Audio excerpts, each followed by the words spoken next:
Hello and welcome to the latest episode of Damien's Midweek Markets, the show where I talk about what's happening in investment markets and what to look out for in the days and weeks ahead. Now, it's been an interesting week in investment markets. If you go back to last week's show, I focused on breakouts and I looked at a number of assets, in particular commodities, the pound, and talked about them attempting to break out. And in fact, I even mentioned a couple of numbers and levels to keep an eye on. Now, if we focus on gold to start this week's show, gold did break out above that 1850 level, and I said it could push on towards 2000, and in fact it did attempt to do that this week, and we've now hit some new highs on the price of gold, and there's a flood of money going in to the precious metal, and that's because of two reasons really. There is a fear around the coronavirus, a second wave across the world, and in particularly in America, but also because of monetary policy. And that's, again, particularly in the US, with the US Federal Reserve meeting this week, in fact, which is one of the key events to keep an eye on today,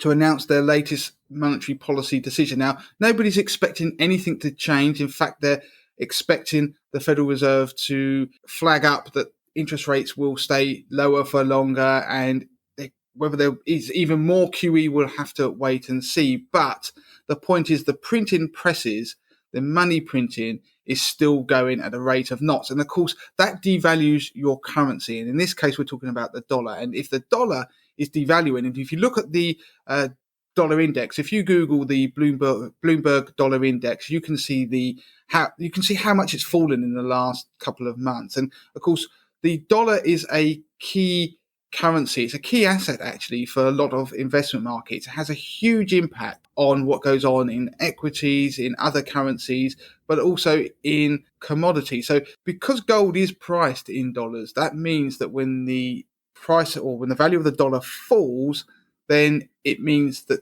gold becomes particularly attractive to overseas investors. The upshot is that a falling dollar is good for commodities like gold, like silver, and of course like oil. Now, we've seen the gold price rally 25% year to date. That's an incredible run. And the next question obviously becomes, where next? Will it get to 2000? Now, I think most analysts expect the gold price to get to $2,000 per ounce. But what happens after that, we'll have to wait and see. Gold does look quite overbought at the moment, so do expect some kind of pullback. But if you look at the price of gold and adjust it for inflation over the long term, then you could argue that the high should really be around $2,500 per ounce, which means that the gold price could have some more space to run higher. But we'll have to wait and see. But certainly the environment at the moment is very good for gold. And if you've got any in your portfolio, like I have in my 50k portfolio that I run on 80/20 Investor, it's been a fantastic diversifier. Now, if we look at the bond market, the 10-year gilt yield has continued to fall. Now, this week we actually hit an all-time low of 0.1% on the 10-year UK gilt, which is an incredible statistic when you look at it. And that, again, is because of the concerns around the coronavirus, the second wave. But don't forget, in the UK, we also have Brexit lurking in the background. So it means there's a lot of angst around the outlook for the UK economy. And if you have a lot of nerves around the outlook for the economy, particularly in the UK economy, then that means that UK gilts tend to do well and people buy them. They seek those havens. In the US, the 10-year Treasury yield has fallen to 0.58%, which is a 3-month low. And again, that's because of concerns around the economic outlook in America, largely because of the pandemic. But the haven bids are in direct conflict with what the equity markets are saying. So we've got, on the one hand, bond markets are suggesting that the outlook is poor and people are nervous. But then if you look at equity markets, they're quite buoyant, particularly in the US. So a lot of that is all down to monetary policy as well, as I previously mentioned. Now, if we look at currency markets, I mentioned last week to keep an eye on the pound-dollar exchange rate. And in particular, keep an eye on the pound breaking above the $1.27 level. And I said if we continue to push above that level, then we were likely to head towards a $1.30. And in fact, that is what's happened. As I make this show, I'm looking now, we're just about to touch a bit above the $1.30 level. So if we do break above that and close, then we could see more strength in the pound.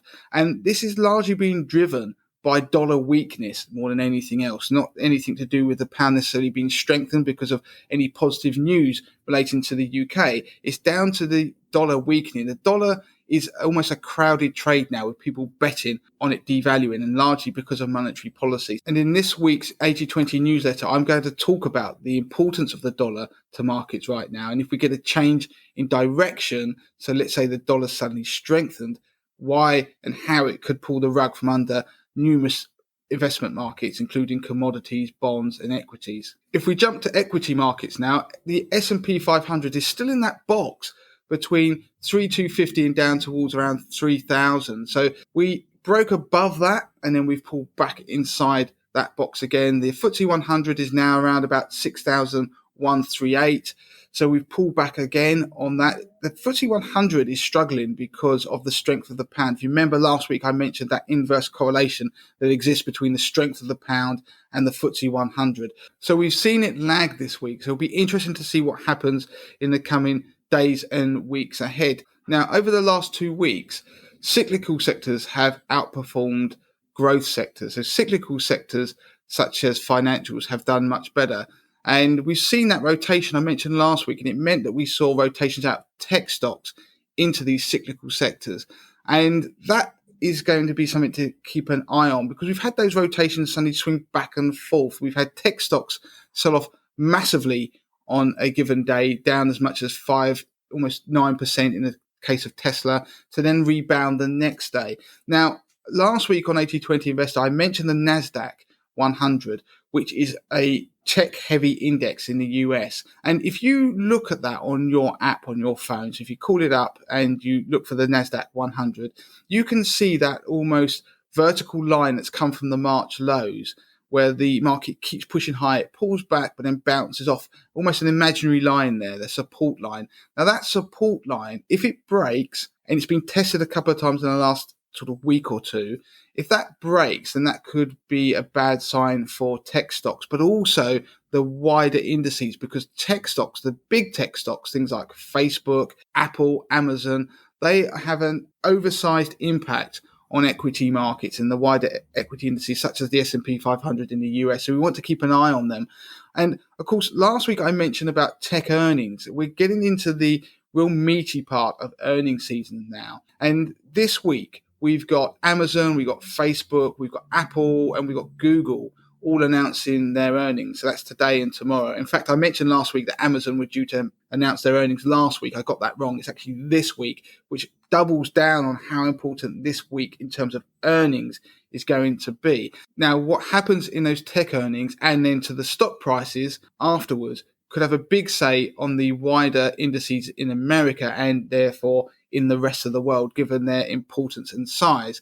And last week we had Tesla announce their earnings, which were largely greeted positively, but also Microsoft. And despite Microsoft beating analyst expectation, their share price plummeted. So it's a bit of a bad omen for this week that perhaps, despite what the tech companies might announce, could the market be disappointed? So it'd be interesting to see what happens to tech stocks, the share prices in the next 2 days when those big companies announce their earnings. So to sum up, keep an eye on the Fed decision that we're going to get later today, because that could cause a wobble in markets, although it's not really expected to, because the Fed aren't expected to say anything drastic.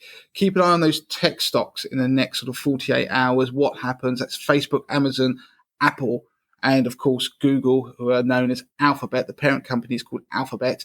And keep an eye on those coronavirus headlines that we're seeing around the world about the potential second waves, because that could start to have a huge impact on particular sectors, including the cyclicals, including airline stocks, if we get more quarantine measures put in place. So that is it for this week on Damien's Midweek Markets. As ever, you can contact me via email, damien@moneytothemasses.com, via Twitter, moneytothemasses is the Twitter handle. We're on Instagram. Of course, subscribe to our YouTube channel, and you can join our Facebook community group at facebook.com/groups/money to the masses.